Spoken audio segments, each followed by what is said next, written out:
तो एसएमएस से क्या बनेगी सरकार? हमारे साथ आम आदमी पार्टी से शाजिया इल्मी जुड़ रही हैं, हमारे साथ बीजेपी से सुधांशु त्रिवेदी जी हैं, कांग्रेस से हमारे साथ किरण वालिया जी हैं। शाजिया, पहला सवाल आपसे, देर आयद लेकिन क्या दुरुस्त आयद? ऐसे बनेगी सरकार एसएमएस और ये सब राय लेकर? जी, लोगों से राय ली जाएगी, सिर्फ एसएमएस के जरिए नहीं, चिट्ठी के जरिए। जितने भी एमएलए कैंडिडेट्स रहे हैं जीते हुए और जो जीते भी नहीं है, वो लोगों के बीच में जाएंगे, उनसे राय लेंगे। क्योंकि इस वक्त जैसे कि अरविंद ने कहा है, साफ साफ बात है, हमारे पास 36 के आंकड़ा नहीं था। अगर वो बात होती तो हम दिखा देते सरकार बनाकर और सुशासन और कुशासन का अंतर बताते। क्योंकि नहीं है हमारे पास, और इतनी ज्यादा दबाव है बनाने का भी और कांग्रेस का साथ ना लेने का भी। तो सही में जैसे कि अरविंद भाई ने कहा, धर्म संकट है। बहुत से लोग जो हमारे समर्थक हैं, मानने वाले हैं, शुभचिंतक हैं, वो कह रहे हैं से समर्थन ना लीजिए। लेकिन ऐसे बहुत से लोग हैं जो कह रहे सरकार जरूर बनाइए, कम से कम इसको, इस अवसर को इस्तेमाल कीजिए। तो ये दोनों राय हैं और हमें लगता है लोगों के बीच में जाने की जरूरत है, उनसे पूछना चाहिए इस बात को लेकर, जो कि हम करेंगे। जी हाँ, ये 4-5 दिन से ये दूसरी राय जब आ रही थी मीडिया के जरिए, तब आप उसको मोटिवेटेड मान रहे थे, लेकिन अच्छी बात है आपने माना कि वो दूसरी राय भी है, उस पर भी जनता की राय लेनी चाहिए। लेकिन किरण जी, अरविंद केजरीवाल ने आज भी प्रेस कॉन्फ्रेंस में कांग्रेस को बुरा भला ही कहा। समर्थन ले रहे हैं नहीं ले रहे हैं वो तो जनता के पास जा रहे हैं, लेकिन आपको तो अब भी बुरा भला ही कह रहे हैं। वो कह रहे हैं खून में आपके सरकार गिराना, और भी न जाने क्या क्या कहा, फिर भी आप समर्थन दे रहे हैं। कभी तो हमें अनटचेबल मानते हैं और मैं आपको और फिर हमारे से 18 मुद्दे हमारे पास भेजते हैं। आदरणीय सोनिया गांधी जी को, जो हमारी अध्यक्षा है, उनका जवाब मांगते हैं बड़े प्रेम से। कुछ समझ में नहीं आती इनकी जो क्या नीति क्या है। खैर, हमने जो भी सपोर्ट करने की बात की है वो पब्लिक के लिए की है, जनता जनार्दन के लिए की है, कोई आम आदमी के लिए नहीं करी। वो इसलिए की कि भारतवर्ष में प्रजातंत्र की जो प्रक्रिया है उसके जरिए सरकार को बनाना बड़ा अनिवार्य होता है। आम आदमी के लिए की है, आम आदमी पार्टी के लिए नहीं की है। जरूरी होता है। और जिन मुद्दों पे नहीं, हाँ जी हाँ, और आम आदमी की शायद फिक्र हमें इनसे ज्यादा है। ठीक है, हमने चुनाव में जो भी हमारे को जनता का जनमत मिला, उसके सामने सर आंखों पर उस मत को स्वीकार करते हुए हम आज भी जो लगन हमें है, शायद इन्हें नहीं है, जनता के लिए हर बार हर रोज। और आज ये कह रहे हैं कि एसएमएस के जरिए 25 लाख चिट्ठियों के जरिए, अब क्या भरोसा है कि कौन लोग इनको एसएमएस कहेंगे, मजाक करेंगे कि सीरियस जवाब देंगे? क्या वो लोग हैं जिन्होंने इन्हें वोट दिया? क्या वो लोग होंगे जिनको फंसाने के लिए नहीं करेंगे? तो आप इसको क्या मान रही हैं? आप क्या इसको नौटंकी मान रही हैं? साइंटिफिक सिस्टम ही नहीं है बिल्कुल। मैं तो ये मान रही हूँ, जी हाँ, मैं कह रही हूँ कि जब एक जबरदस्त जनादेश जिसको मिलता है पार्टी को, जनता का इतना बड़ा जनादेश मिला है कि उसका सदुपयोग करते हुए इनको खुद ही जिम्मेवारी निभानी चाहिए। और जनता ने जिन मुद्दों पे इनको जनादेश दिया है कि वो बिजली को 50% सस्ता करे, पानी को जिस तरह से इन्होंने कहा हम मुफ्त देंगे। जी, सुधांशु जी हमारे साथ बने हुए हैं। ये बड़ी पार्टी तो, लेकिन उससे बड़ा जनादेश तो सुधांशु जी आपको मिला था, और मैं आप भी जनता के पास चले जाते।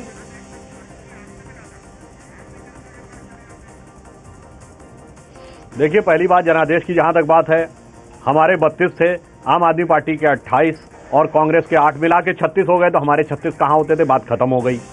अब मैं कह रहा हूं, जो आम आदमी पार्टी डिसीजन ले रही है उसके बारे में मुझे सिर्फ एक बात कहनी है। नेतृत्व का गुण क्या होता है, यह हजारों सालों से पूरी दुनिया में स्थापित है। 2 चीज होते हैं, एक उत्तरदायित्व वहन करना, रिस्पॉन्सिबिलिटी, दूसरा विपरीत परिस्थितियों में निर्णय लेने की क्षमता, capability to take decision in opposite circumstances. आज ऐसा प्रतीत हो रहा है कि आम आदमी पार्टी दोनों से भाग रही है। याद करिए, जब हमारी सरकार थी तो अटल बिहारी वाजपेयी जी ने पोखरण विस्फोट से पहले जनमत संग्रह नहीं कराया था। और आज यदि यह सरकार नहीं बन पा रही तो ये जो दल बदल विधेयक है, इसको इतना कड़ा किसने किया था? इतना कड़ा किया था, एक मिनट मुझे पूरी बात सुनने दीजिए, पूरी बात करने दीजिए।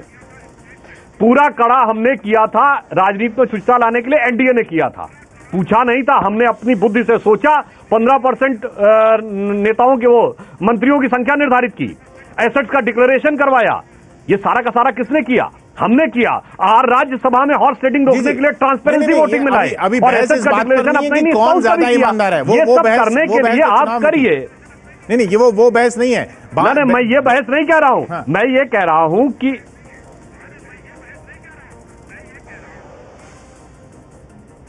जी सुधांशु जी, हाँ, मैं ये कह रहा हूं कि आज आप ऐसा प्रतीत हो रहा है कि आप अपना निर्णय लेने की क्षमता आपके अंदर नहीं दिखाई पड़ रही। विपरीत परिस्थितियों में क्या रास्ता हो या आप नहीं देख पा रहे हैं और आप बार बार अपना स्टैंड चेंज कर रहे हैं। आप देखिए पिछले 8 साल में 8 दिनों में इन्होंने 4 बार स्टैंड चेंज किया। पहले ये कहते थे कि साहब तो चेंज हुआ है, बेईमान है, अब कहते हैं हमारे साथ आ जाओ। जी किशोर जी बिल्कुल आपकी बात का जवाब देंगे। पूरी बात कर लेने दीजिए। इन्होंने कहा कि नहीं सुधांशु जी आप वही बात बार बार कह रहे हैं, वो एक ही बात बोल रहे हैं कि हमारा कोई स्टैंड नहीं बदला है। पहले भी हमने कहा था हम लोगों के बीच में जाएंगे, लोगों के बीच में ही जाकर हमने पार्टी भी बनाई, लोगों के बीच में जाकर हमने स्वराज का पूरा आइडिया का भी हमने वो तजवीज़ किया कि किस तरह से स्वराज मोहल्ला समिति होगी और अभी भी सरकार बनाने में। और यही अंतर है सुधांशु जी में, किरण जी में और आम आदमी पार्टी में। यही बहुत बड़ा फर्क है कि हम लोग सोचते हैं लोगों को हम बेवकूफ नहीं समझते, लोग पूरी तरह सक्षम है, वो जानते हैं कि उनको क्या राय देनी चाहिए, क्योंकि उन्होंने हमें वोट दिया है, क्योंकि उन्होंने समर्थन दिया है और बहुतों ने नहीं भी दिया होगा, लेकिन उनकी मर्जी जानने में क्या अपने समझ में नहीं आता। उन्होंने अपने फैसले आपको लेने का अधिकार दिया है ना। और सुनिए सुधांशु जी आपको प्रतिनिधि बनाया। बहुत से लोग हैं, मैं बता रही हूँ किशोर जी, मैं जवाब दे रही हूँ उसी बात का, क्योंकि जब से ये बात हुई है, जब से इन्होंने अपना दायित्व से भागे हैं, तब से जब लेफ्टिनेंट गवर्नर ने अरविंद केजरीवाल जी को बुलाया और जब से ये बात हो रही है, तो हमें भी अलग अलग राय अपने ही लोगों से मिल रही है। अगर 36 हमारे पास पूरे विधायक होते तो बात सही होती। हम एक और बात किरण जी से भी जानना चाह रहे हैं। किरण जी कह रही हैं कि आम आदमी पार्टी से वो भी बहुत ही नाराज हैं और बहुत ही गुस्से में हैं, जैसे कि सुधांशु जी हैं। बार बार ये लोग हमको एक दूसरे को एजेंट बनाते हैं, लेकिन लगता है एक दूसरे की ये लोग ए एंड बी टीम है एक दूसरे की। हम उनसे जानना चाह रहे हैं, अगर उनको आम आदमी की इतनी फिक्र थी और उनको लग रहा था अरविंद किसी तरह से उनसे समर्थन नहीं लेंगे, वो भाजपा को दे देती। भाजपा को समर्थन उन्होंने क्यों नहीं दिया, फिर बन जाती सरकार। तो ये सवाल आप किरण जी से भी पूछिए और मैं भी पूछना चाहूंगी कि अपने खुदगर्ज नैतिक अंतरों को छोड़कर आप किरण जी आपने कहा कि जनता के लिए आपने समर्थन दिया है। शाजिया का सवाल ये कि जनता के लिए तो आप बीजेपी को भी समर्थन दे सकती थी, उनकी ज्यादा बड़ी पार्टी है। नहीं जनाब, हम किसी भी तरह से किसी भी सांप्रदायिक पार्टी को कांग्रेस पार्टी ने कभी समर्थन नहीं दिया। हम लोगों का एक बॉर्डर लाइन है जिससे नीचे हम नहीं जाते। बहरहाल जो दूसरी बात है, ये इतनी बड़ी बात जनादेश की कर रहे हैं, आज तक जितनी सरकारें बनी है वो जनादेश से ही बनी है। ये कोई नई बात नहीं है कि जनादेश से सरकार बनी है। ये जो इनको बहुत बड़ा बहुमत मिला है, हमने तो उसको स्वीकार किया है। बहुत से तीर चले, हमने वो भी घायल भी होंगे, तो फिर से कांग्रेस पार्टी में एक अंदरूनी दम है जो कि वो फिर से जनता को डिलीवर करती है। कई बार उठ के ऐसा भारी उस मुद्दे पर बहस नहीं कर रहे हैं, वो सवाल भी नहीं है अभी। लेकिन आपने कहा कि बीजेपी को हमने समर्थन इसलिए नहीं दिया क्योंकि वो सांप्रदायिक मानते हैं उनको। शाजिया आपका जवाब ये, आपने जो सवाल पूछा कि बीजेपी को क्यों नहीं दिया, उन्होंने बोला हमारा एक स्टैंड है सांप्रदायिकता को लेकर, इसलिए हम बीजेपी को समर्थन नहीं दे सकते, लेकिन जनता के लिए कोई सरकार बने इसलिए आपको समर्थन दिया। आप लेकिन उसके बावजूद भी कांग्रेस को अब भी बुरा भला कह रहे हैं।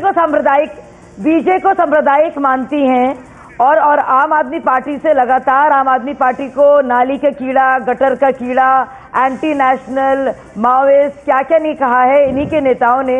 और उसके बाद नहीं, वो तो आपके नेताओं ने भी बहुत कुछ कहा और अभी भी कह रहे हैं। देखिए वो तो आपके नहीं, वो बात नहीं है। समर्थन क्यों दे रही है फिर?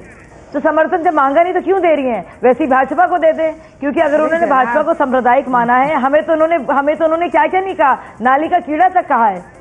आखिरी सेकंड है हमारे पास, कुछ सेकंड है। सुधांशु जी आपके लिए, आप क्या कहना चाहेंगे इस बहस पर? ये तो बचपने की बातें हैं, उन सारी छोटी बातों जो किरण वालिया जी ने उसका जो अर्थ है वो क्लियर दिखाई पड़ रहा है। केजरीवाल जी ने हमारी और अध्यक्षा को, पार्टी की अध्यक्षा को खुद चिट्ठी लिखी है और साफ साफ बता दूं कि जिन बातों के लिए सक्षम है करने को, मुद्दों में आए उन पर जनता इंतजार कर रही है कि कब हमारा बिजली 50% सस्ती हो जाएगी, कब हमें मुफ्त का पानी मिलेगा। वही बात बार बार आ रही है कि 50% बिल कम करके दिखाओ। एक तरह से ये चैलेंज सा लग रहा है। माफ कीजिएगा, वक्त हमारे यहाँ खत्म होता हुआ। शाजिया बहुत बहुत शुक्रिया आपका, किरण जी आपका भी, सुधांशु आपका भी। हम आगे बढ़ रहे हैं। आपने देखा ये इस तरह से सरकार बनने जा रही है। अब वो जो समर्थन दे रहे हैं वो भी कह रहे हैं हमें ये पसंद नहीं, जो समर्थन ले रहे हैं वो भी कह रहे हैं हमें पसंद नहीं। अब जनता बताए, और जो न समर्थन दे रहे हैं न ले रहे हैं, जो सबसे बड़ी पार्टी है वो कह रहे हैं ये चला के दिखाएं। अमित कुमार शर्मा साहब फेसबुक पर लिख रहे हैं कि केजरीवाल की बातों से लगता है कि वो सरकार बनाने से भाग रहे हैं।